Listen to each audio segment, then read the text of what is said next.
Hi and welcome in my another video. Today we're gonna talk about map rolling and quality and quantity and a little bit of my latest test that I've done.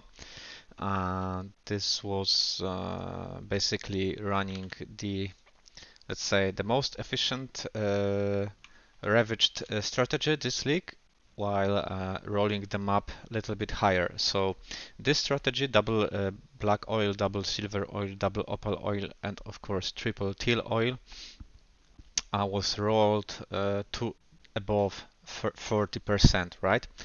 And we had like on average 13 divines.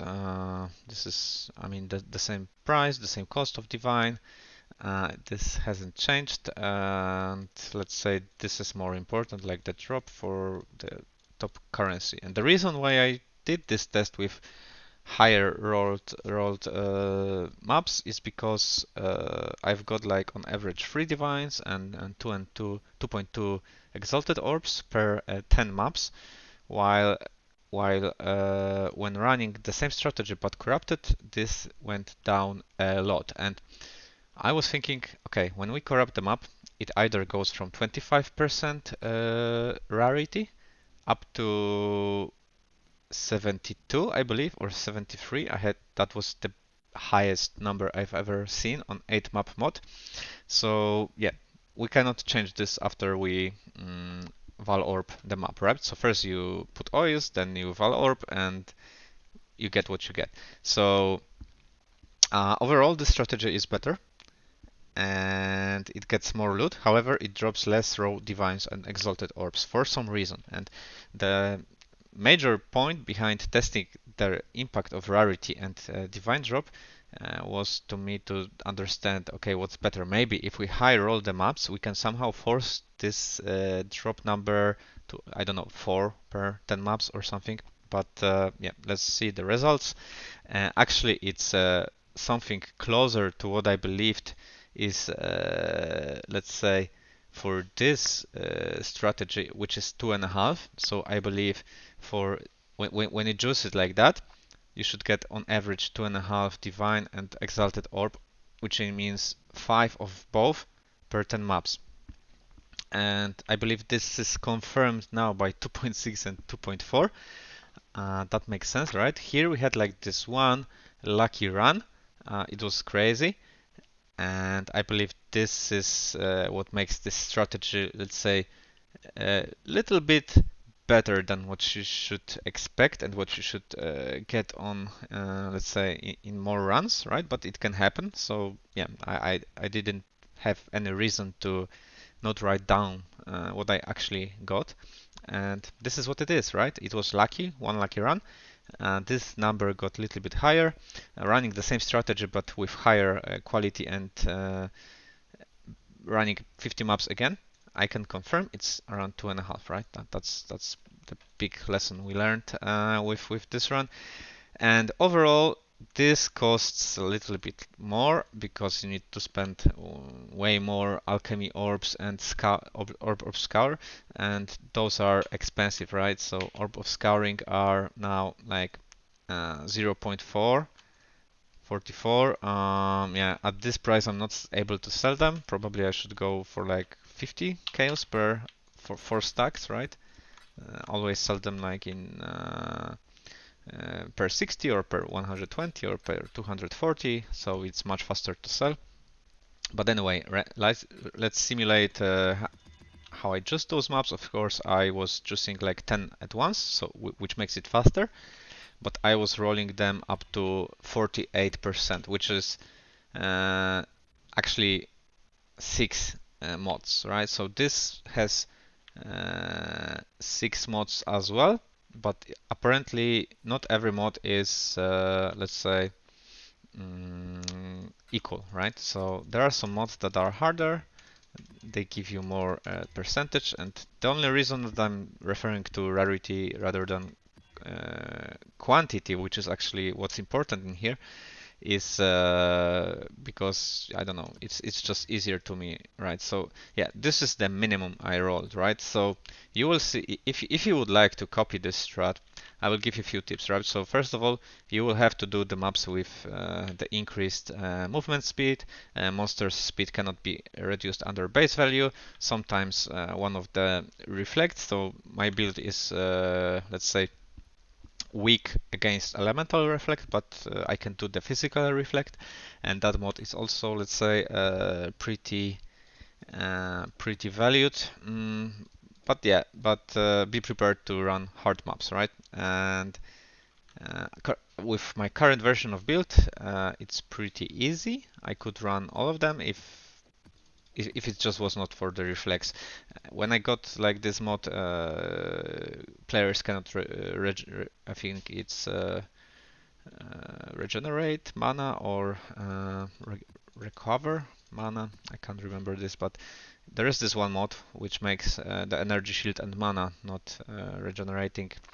So for this reason, I'm just simply swapping to the mana flask. And this also has this 12% reduced mana cost. Yeah, this could be T1, but I just rolled this myself. I don't care that much. And the important mod here is the flask effect is not removed, right? And this is, I think, very nice if you have like 50 mana and you get this mod. So that's the simple workaround. But going back to my point, so after running 50 maps, I did not see much of a difference. So first thing, that those maps are also just, right? Above 40 means, I don't know, 42, 48, 49, 53, etc., right? So the minimum threshold is 40. For this one, minimum threshold is 48%. And yeah, just write it down. Yeah, it will 40.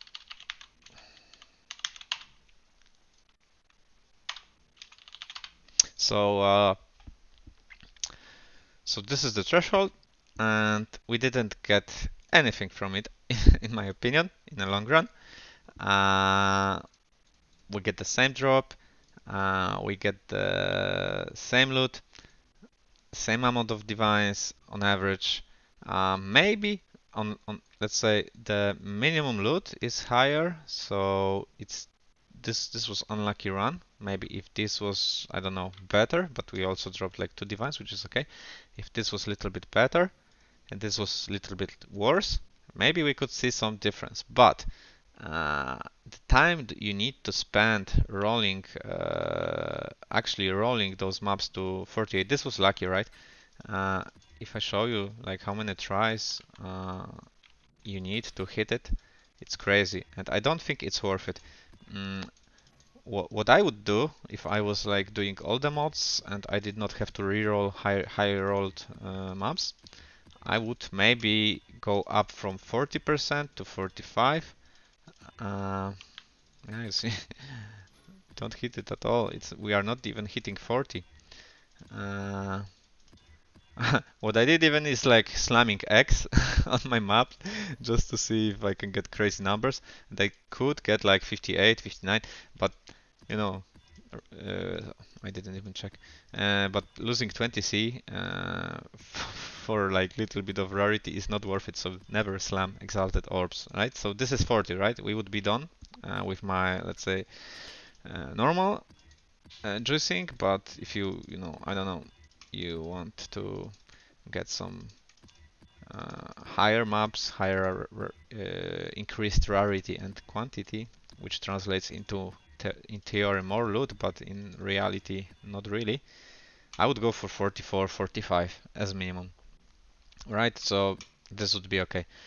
If you want to run better, just go for like 45. 44 is also good, so you don't need to spend chaos because 3 tries is 1 chaos, I believe, right? So, even 2, right? 2 tries are 1 chaos. So if you repeat this 10 times, you lose 10 chaos for 1 map. And if we add like 100 chaos to this, then it gets like not really better. But if you haven't watched my previous video, if your character is really ready to do this content, just run the vault version, because in my test I feel like, okay, we drop less divine and exalted orbs, but we drop some like let's say rare divine cards, and yeah, you shouldn't get less than two and a half thousand chaos per 10 maps, right? While without it, yeah, you will get those 2 and a 2, 2 and 1. I don't know. It's overall corrupting maps somehow adds to the value. You get the taint oils, you get way more reflective oils. I feel like the golden oil is at similar level as the non-corrupted version. So yeah, thanks for watching, and remember, your best strategy is to run the corrupted version. Your second best strategy would be to roll maps to 45%, except it can take more time. In the end, maybe it's not really different, but definitely roll your maps to above 40%. It's not hard. You will get this in few tries. It's worth it. It adds to your loot. Don't run like 30% increased rarity maps, please, because you'll get really, this number will go down drastically. I don't know how it works really, but running like 28, 30% rarity is not making you rich. So just don't do this. Okay, thanks for watching, and yeah, stay tuned for some more videos in the future. Bye.